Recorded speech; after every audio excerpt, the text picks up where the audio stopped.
So there's been a lot of discourse on the internet surrounding the ever so polarizing character that is Miss Sharpay Evans, and whether she is in fact the villain or the victim of the High School Musical Trilogy. And whilst I obviously support the feminist movement to undo the demonizing of the girly girl trope, in this instance we just gotta be honest and admit that she really ain't that nice. A popular argument is that she's really nice because she got Troy and the Wildcats a summer job, and she even introduced Troy to all these university boosters, but like, come on, we're not that thick, are we, right? We can all see that she's doing this to get closer to Troy and break Gabriella and Troy up. She a home wrecker. Or another argument is that she only moved the callbacks to a different day so that Troy and Gabriella would sort out their priorities, or to like save theater or whatever, but like, how come you're so sure that even if they do the callbacks, they'll get cast? Is it because maybe you know that you're not the nicest person to work with, and therefore Miss Darbus would cast anyone who's half decent above you? But also, if they do get the leads, do you really think the show will suffer, or will you suffer? Because I think if you love theater that much, you would probably also enjoy playing a supporting role, or God forbid, be an ensemble member. To me, it doesn't sound like you love theater. It sounds like you like being the center of attention. Honestly, Sharpay is not nice. Like, she's always so rude to Kelsey. Sometimes she's even rude to Ryan. So don't even start with the whole, oh my god, her own brother changes the song at the end of the sequel and it like completely embarrasses her. Because, yeah, he does that because she ruthlessly replaced him in Huma Huma Nuku Nuku Apua'a. Anyway, all of this to say that Sharpay is definitely not the victim here. The other day I was tidying up and I found my DVD set of the trilogy again, so obviously I stopped cleaning and I just had a little marathon. And it really opened my eyes to the real villain of High School Musical, Coach Bolton. Jack Bolton, bet you didn't know that was his first name. I didn't. Once was a star player of East High's Wildcats. After graduating the University of Albuquerque, he decided to return back to his old stomping ground to relive his glory days, but nothing really could itch his scratch. Or scratch his itch. Imagine his pure excitement when his wife Lucille, fancy, births him a son. This was it, his chance to do it all over again. From a young age, he indoctrinates Troy into basketball, always taking him to U of A games, buying him the uniform, basically just shaping him up to be his perfect little puppet. Not only does he decide Troy's future, he actively shuts down any other opportunities, pulling him out of detention to go to practice, disapproving of Gabriella, all of this to enforce the belief that nothing is more important than basketball. Basketball! Okay, so maybe that all sounds a bit dramatic, and maybe I've exaggerated a bit, but also, honestly, once you've kind of noticed it, it's there all the time. I swear to God, like, every interaction is laced with manipulation. If you go through each interaction between Coach Bolton and Troy, it becomes very clear that Coach Bolton will do whatever it takes to keep living vicariously through his son. That's right, Coach Bolton is a dance mom. Don't believe me? Let's have a look.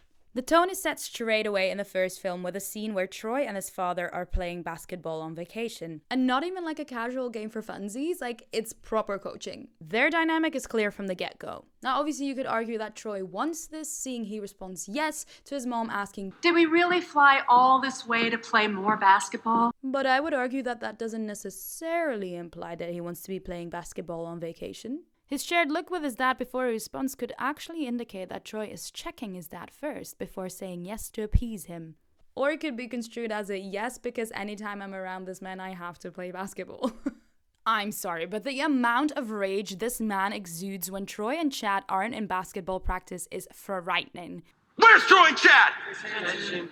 Like, no one even dares to respond to his question because they're afraid of his reaction, clearly proving that Coach's erratic behavior is not an anomaly. He then barges into detention, rudely interrupting another teacher, yelling he needs his boys in practice. And okay, I understand that the championship is only days away and therefore he's reacting this strongly because he's passionate, but you gotta remember, you're a high school teacher, you're surrounded by young, impressionable kids. Him getting openly this worked up about a championship is teaching the kids that nothing else matters except for basketball. Fuck being polite. Fuck respecting others' opinions. Under the guise of motivation, Coach slips in manipulation in his pep talk. The team is you. You are the team. And this team does not exist each and every one of you is fully focused on our goal. From the moment he senses that Troy begins to stray ever so slightly, he nips it in the bud with emotional blackmailing. During yet another private practice session, do Troy and his dad ever spend time together outside of the basketball court? Coach Bolton interrogates Troy about his detention. He tries to turn Troy against Miss Darbus by warning him that she will sabotage him. When Troy then broaches a new subject, asking what to do if you want to try something new, but you're too afraid that your friends will laugh at you, Coach responds, Maybe they're not really your friends. Hallelujah. At least one good parenting moment. Hallelujah. To instantly dump another load of manipulation on him. You're the leader, Troy. There's gonna be college scouts at this game. Do you know how much a scholarship is worth these days? Woo! I mean, seeing the size of your house and the fact that you have a basketball court in the backyard doesn't really give me the impression that you're pressing for cash, mate. Although I doubt that high school basketball coach is a particularly well-paid job. Mrs. Bolton must be the one to be bringing home the dosh. Yes, Lucille. Or, maybe they just inherited this house and they're not that well off after all. You can never really judge someone's financial situation from the outside. But also, American universities are really expensive. So I do understand that even if you have some savings, you want to relieve yourself a bit from that pressure. Anyway, a little tangent there. Sorry for that. Let's get back to why Coach Bolton is a sick, maniacal manipulator. The next scene starts off with Bolton reading a newspaper article about, you guessed it, basketball. Miss Darbus confronts him about Troy trying to infiltrate the drama club, and Coach not only laughs it off, but also ridicules the title of her show and even passive-aggressively shouts, Good luck on Broadway! Does this man ever have a normal interaction? Like, why is everything always so intense? Whew. We can see where Troy gets his flair for the dramatics from. When Gabriella asks Troy what it's like being the coach's son, Troy responds, It makes me practice a little harder, I guess. I guess? Yikes. He then carries on saying sometimes he doesn't want to be the basketball guy, he just wants to be a guy. So kind of confirming my theory that Troy doesn't like basketball as much as he pretends to do whilst he's around his dad. The cutthroat comment of Coach when Troy misses practice. Well, since you missed practice, I think your team deserves a little effort from you today. Oof. Right back to using the team as a manipulation tactic. Instead of just asking why he missed practice, he's signaling that this behavior is inexcusable. Moments later, when he catches Gabriella and Troy goofing around, he asks her to leave the gym, yet again in a very intense manner. Take a chill pill, man. But this way, he's making sure to eliminate any possible distraction for his golden boy. And also, he's letting Troy know who's in charge here. A little power play to get back at him for missing practice. Mixed in another layer of pressure, you're not just a guy, Troy, you're the team leader, even expanding it to his actions affecting the whole school to make sure that he's got Troy right back under his thumb. My God, once you pick up on this, it's actually relentless. Jesus, we get it, you love basketball. Troy actually talks back this time. And you know what Coach Bolton does? He laughs it off, mocking the idea that Troy could be a singer. The result of the Wildcats being exposed to Coach Bolton's schemes for so long is that they resort to the same tactics when talking Troy out of doing the callback. Yes, the science team and the basketballers come up with this plan together, but Taylor clearly asks, Do you really think that's gonna work? implying it's the basketballers who came up with this idea, not the science team. In the same manner that Coach Bolton always brings up the team as leverage to manipulate Troy, they bring up the coach as the final cherry on top of the manipulation pie. And Troy responds in the only way he knows how to. The singing thing is nothing. Probably just a way to keep my nerves down. I don't know, it means nothing to me. He lies and tells them exactly what they want to hear. Coach Bolton caused Troy and Gabriella's breakup by proxy. Our Wildcats and the science team see the error in their ways and apologize to Troy and Gabriella. But our true villain, the mastermind behind it all, never owns up to anything. Right before the game, Coach checks in with Troy. Wish I could sit up and play alongside you. We know! And in true Disney fashion, our villain has his redemption moment here, a lovely open-hearted chat about him wanting to see Troy have fun. I know all about the pressure. And probably too much of it has come from me. Still not really apologizing for the pressure he put on Troy, but at least acknowledging it. At least his redemption has a better arc than Sharpay's, who out of the blue is just okay with being Gabriella's understudy and even congratulates her. Yeah, you've not really naturally woven that into the plot, I would say. Moving on to the sequel. Obviously, Dad isn't as prevalent in the sequel as most of it takes place at the lava springs, but we do get a scene where him and Troy are working on his truck. Here, Troy opens up about him feeling awkward that Chad and Jason were serving him whilst he was having dinner with Sharpay's family. Instead of acknowledging that that might indeed be a strange experience, Coach Bolton instantly insists that they are paid to do so and that it isn't Troy's fault that he was invited to dinner. Literally changing Troy's mindset about what happened. And we see this come into fruition the next time Troy gets served by Chad, where instead of trying to include them in the chat, he sends his burger back because he wanted Swiss cheese. This is the moment that officially marks the rupture between Troy and the Wildcats, the catalyst that starts all of the drama. Yet another plan of the mastermind worked out. Back to the truck scene. Coach Bolton is now basically priming Troy to drop the Wildcats whenever he gets a better opportunity. Even saying that if he doesn't keep his eye on the prize, he'll be the one who gets left behind. Well, isn't that a big swing of the pendulum? From constantly using the team as leverage in his manipulation in the first film, to now instructing Troy to not let them weigh him down. This man completely lacks decorum. Throwing the scholarship zinger just for good measure, to end it with the pièce de résistance of this manipulation masterclass. Bribery. You can trust what I say. I take care of you. At the peak of Troy's confusion, he seeks solace in his dad and asks him if he has turned into a jerk. In a classic Coach Bolton move, he instantly denies it. No, you're still the same kid. You've always prioritized your own ambitions above the team. Huh, interesting. I seem to recall that last time when Troy put his own ambitions above the team, you know, like when he auditioned for the musical, he got scolded for it.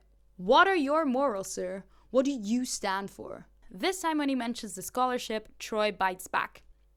Coach Bolton does some damage control and says it's only a big deal if it makes sense to Troy. When Troy then opens up about not knowing who he is anymore, Coach steps in with such a brilliant move. He takes a picture of Troy and says he has known this kid for a long time and trusts he will do the right thing. Not coincidentally, Troy is in his basketball kit in the picture. Very subtle, Mr. Bolton. I see what you're trying to do here. Subconsciously convincing Troy that his true self is and always will be the basketballer. Okay, so he's actually in his Wildcat uniform, so I guess you could also interpret that as a message to not let down his team. But that doesn't support my theory, so shh. On to the final film. Coach actually starts the third film off pretty strong. During halftime, he reminds the Wildcats that for some of them, these are the last 16 minutes they'll ever have in this uniform, so make them count. For once, I actually genuinely believe he's just trying to inspire them. He does, however, get a little bit glossy-eyed, so I don't know if that's like a weird attempt at playing the victim here. Oh, don't worry about little old me and all the energy and time I've put into your championship. Just have the best 16 minutes ever. At the after party at the Boltons, Troy's dad introduces Troy and Chad to the coach of the University of Albuquerque. I doubt that university coaches usually attend high school parties, but I mean, at this point, are we really surprised anymore that Coach Bolton is trying to force a friendship with someone who could be beneficial for Troy's future? In the treehouse, Troy opens up to Gabriella about U of A being his dad's dream. Later in the movie, when the two of them are lounging in the hammock, Troy even shares that he's been looking into other schools, but that he's afraid of his dad's reaction.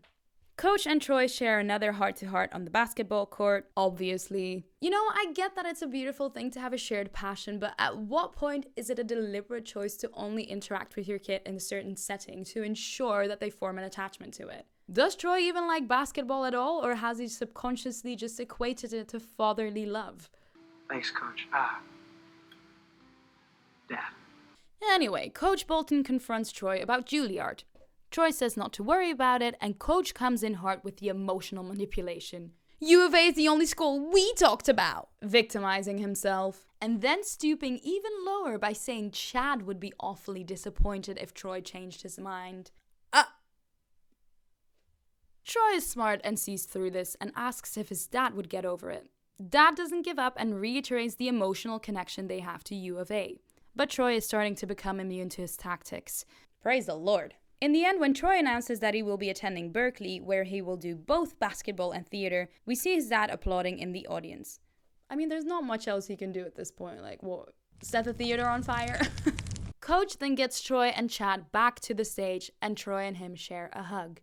As the stereotypical toxic masculinity dad, he doesn't say anything at this point. But like I said earlier, Disney loves to give their villains a redemption moment, which we get when Coach puts on a California cap at graduation, showing his support for Troy. And they lived happily ever after. So although Coach Bolton is not very present in this final film, his presence is definitely felt throughout, weighing Troy down and being one of the main reasons why he's feeling pressured and lost. In High School Musical 3, it's a bit harder to name a villain, seeing the real obstacles are Gabriella's life choices. In the first film, Troy and Gabriella get broken up by their friends, inspired by Coach's tactics. In the second film, they break up because Troy drops the Wildcats for personal gain, yet again inspired by his dad. In the third one, Troy and Gabriella break up because she attends Stanford's freshman's honors program. So maybe Coach Bolton isn't as much of a villain in the third film as he is in the other two, but he's still a big reason for Troy's unhappiness, so I would still classify him as villain. But what do you guys think? Do you think I'm reaching, or have I successfully destroyed your daddy crush? Honestly, rewatching the 3 films has made me realize that I have a lot of feelings about High School Musical, so I am already working on a bigger video where I compare all 3 of the films. So if that's something that you enjoy, definitely subscribe. But also if you just enjoy musical theater video essays in general, this is the place for you! I'm honestly so excited about the little community that we're building here, and I can't wait for it to grow even more. So please like, subscribe, leave a comment, share with a friend. In the words of Ryan and Sharpay, I want it all!